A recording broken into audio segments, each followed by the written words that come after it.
Firth. I'm a musician, singer, songwriter, guitarist and pianist.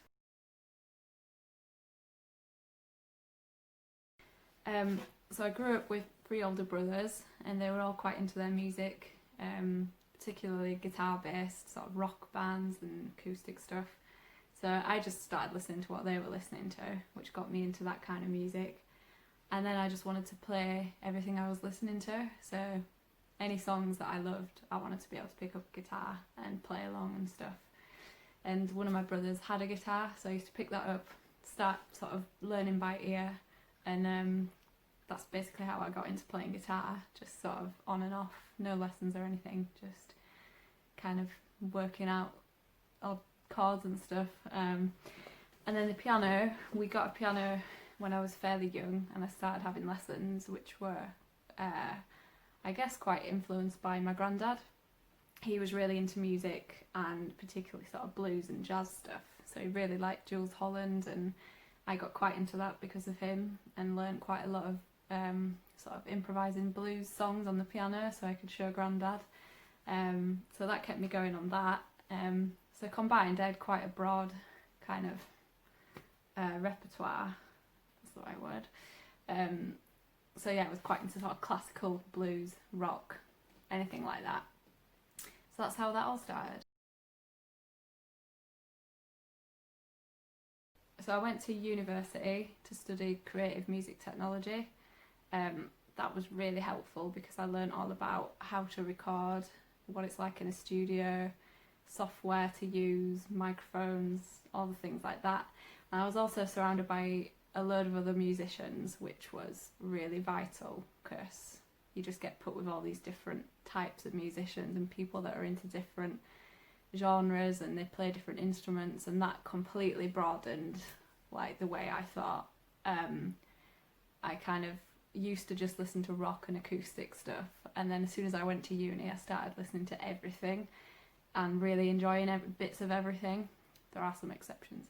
But yeah, so that was massively helpful. I then bought a load of my own recording gear, sort of budget stuff, and just started recording songs at home, and then thought I'd put them up on YouTube and started covering sort of popular songs and stuff, and got quite a lot of views that way.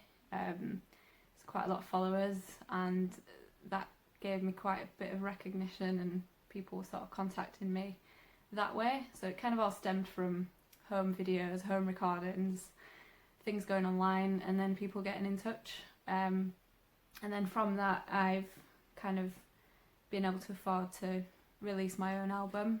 So I'm independent, don't have a record label or anything like that, but I've got a big enough sort of fan base, people that are keen to buy my music, which is absolutely awesome, which has enabled me to record my own stuff and release an album that people have bought. So that's kind of how it's worked for me.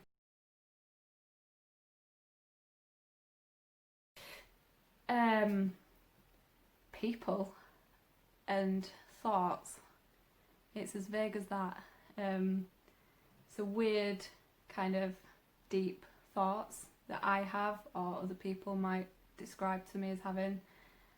I love writing about stuff like that and how the mind works, and I try to keep my lyrics really ambiguous, so that it's not too obvious what I'm singing about, which means that everyone can kind of interpret the lyrics their own way. Because if you write as though you're sort of telling a story to someone normally, you're kind of just saying exactly what's happening, and then there's no room for sort of imagination. Whereas if you kind of hint at words and hint at events and things and use a lot of sort of descriptive words, then people don't necessarily know what you're talking about, but it might remind them of a memory or an association that they can then link your music to their kind of memories, and that makes it easier for them to listen to and a bit more personal. So yeah, just about life, and I also like to capture sort of my own memories. So if I've had a really cool trip away somewhere and a lot of other people might write down in a journal what they've done, but I quite like writing lyrics and just sort of hinting at things that happened through the day. So certain smells, certain colours, a particular phrase that someone might have said randomly in the street, that will take me back if I hear it. So I'll write it down, but other people won't know what it means. And I like putting that into a song, because when I listen back to that song and hear my lyrics, I'll visualise my trip, or whatever I'm talking about. I'll be able to sort of go back in time and relive it. Oh, there's such a bad moment. There's a few bad moments, more than good moments, but I'll start with the good moment. So I think my most memorable moment as an artist, or the moment where I kind of thought, wow, was when I'd just done a gig, and it wasn't a massive gig, there were a couple hundred people, and at the end, I was only a support act as well, so I wasn't the main act, I was a support act for a fairly big band, and at the end of the night, I just had a little stall with my EP that I just released a few years ago, and I was expecting the odd person to maybe pop over and buy it, or ask about it or whatever. And I was stood there, and there was a point where there was a big queue of people, and they all wanted to buy a CD, and they all wanted it signed. And I just remember being behind my stall, getting CD after CD, opening them up, signing them, giving them to people, getting the money, and just, it was non-stop for quite a while. And I remember thinking, whoa, this is like surreal and it feels really good, and I can't believe it's happening to me. People actually want to buy my music and they're asking for it to be signed, so that was an awesome moment for me. Bad moment, okay. So there was the worst gig I've ever done, which was at the London Acoustic Guitar Show.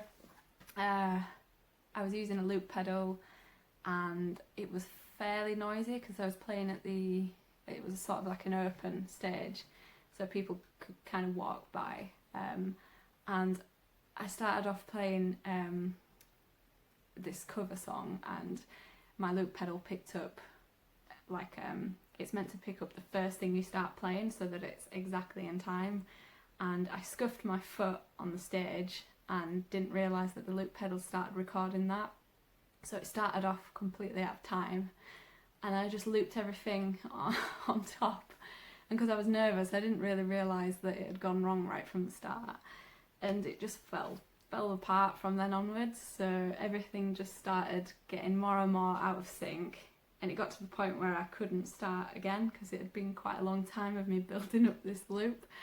So I remember thinking, this is horrendous, I need to stop, like delete it and start again, but I will look like a tool, so I'm going to just stubbornly carry on.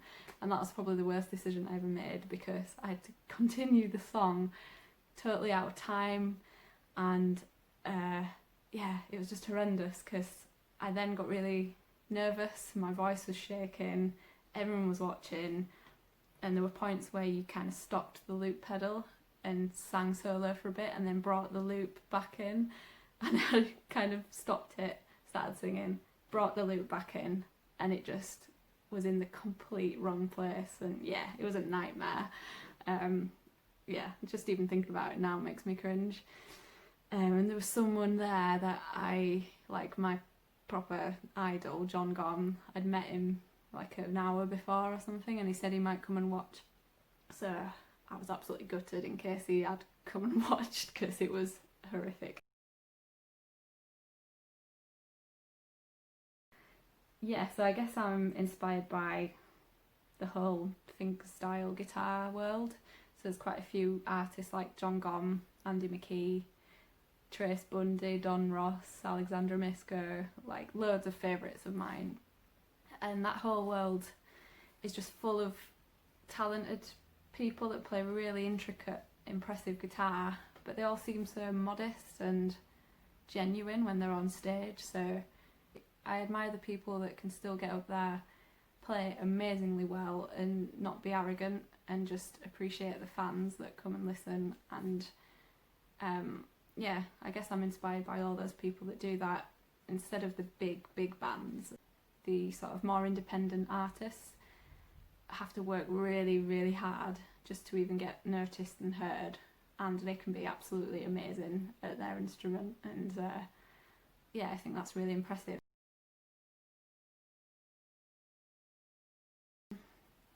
I guess the creation of songs, so bringing an idea to life, kind of having a piece of music in your head or a riff going round in your head through the day, and then you can just sit down and get your guitar out or piano and just play what you're hearing in your head, then record it, then add things to it, and then release it, and all of a sudden it goes from being in here to almost a physical thing. I guess it's like a painting. You just start with a completely blank canvas, the idea's there, and then when you're finished it's a complete piece and you can show anyone. And I just think it's the beauty of creation. That's my favourite bit, and I'm so kind of grateful that I can sit down and play kind of whatever I want. I can't read music very well, but I can play by ear, so if I have an idea I can usually work it out from my head, which is a really cool thing to be able to do, especially if you have loads of ideas going around your head, because you can just sit down at the end of the day and let them out, and some are good and some are worth keeping and recording and releasing.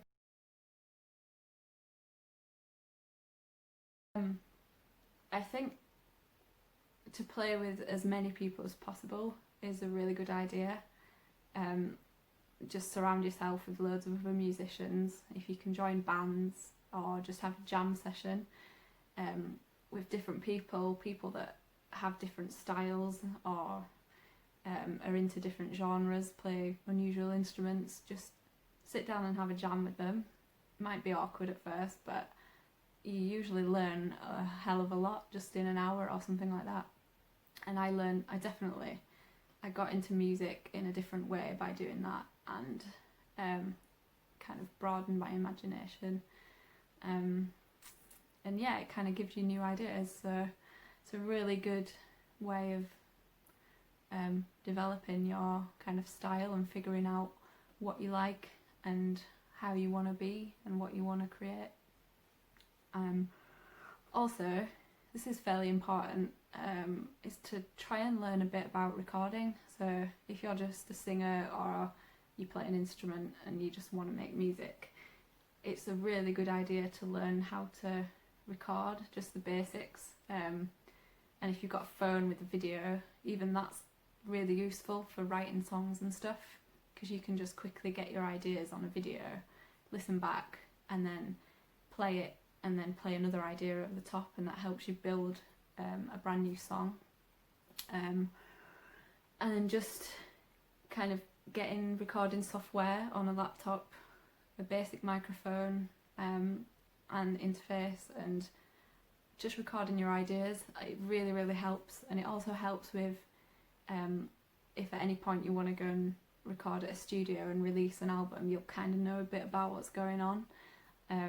Or if you want to send demos off to people, you don't have to rely on anyone else to record your stuff. You can just do it yourself at home in your own time, make as many mistakes as you like, until you get it kind of perfect, and then you can just send it off, and you don't have to rely on anyone or wait for anything. You can just do it all yourself.